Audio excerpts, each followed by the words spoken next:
The inventor of Stoicism had his wife cheat on him and did nothing about it. Disgusting. That's from Dai. No, he didn't. Hold on a second. Let's look that up. If you're referring to Marcus Aurelius, it's not that. It didn't happen like that. Okay. Because there's 3 Stoics. I only studied Marcus Aurelius. Okay, so Kant suggests that Faustina may have been faithful during their marriage. Okay, no, you're talking about Marcus Aurelius. Okay, yes, Marcus Aurelius. They thought he had died. He got sick. There was a rumor that he died, and his wife kind of like went on with his rivals, and then he kind of took her back. It's quite a long story. It's quite a complex story. Okay, but he was keeping his kingdom together. But the man was keeping his. He was trying to hold Rome together. Okay, so he's a Stoic guy. Definitely, he thought he was dead, and he's gonna.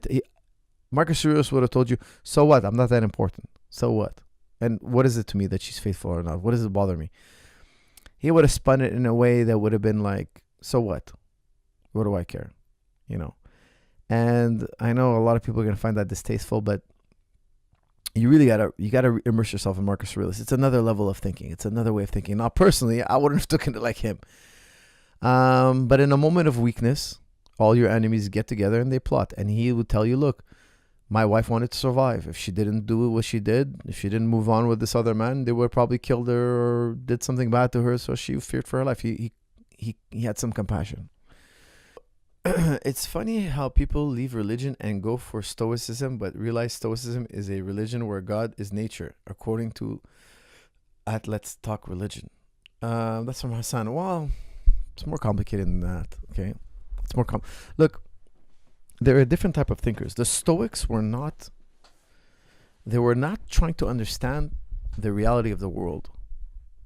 They were all about narratives. Okay, it sounds like they are. It sounds like they're always trying to talk about like how the world works and everything like that and how they see.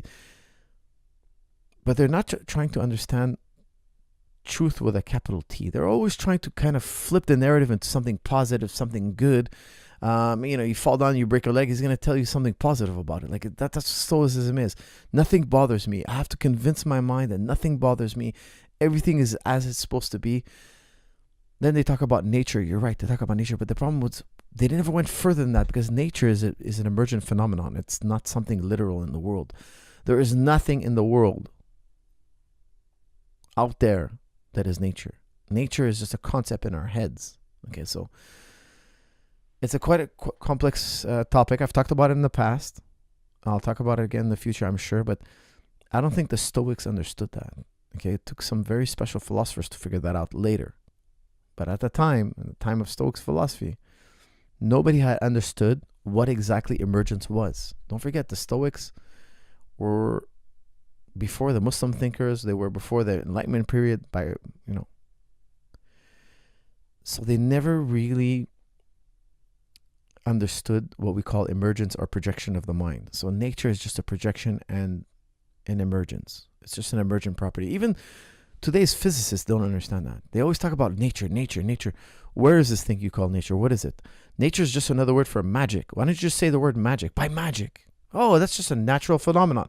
What does it mean, the natural phenomenon? Why don't you just say that's just a magical phenomenon? Why don't you use the word magic? Why do you use the word nature? What does nature appeal? Is there a force out there? Is there something out there that's moving things, and that thing is called nature?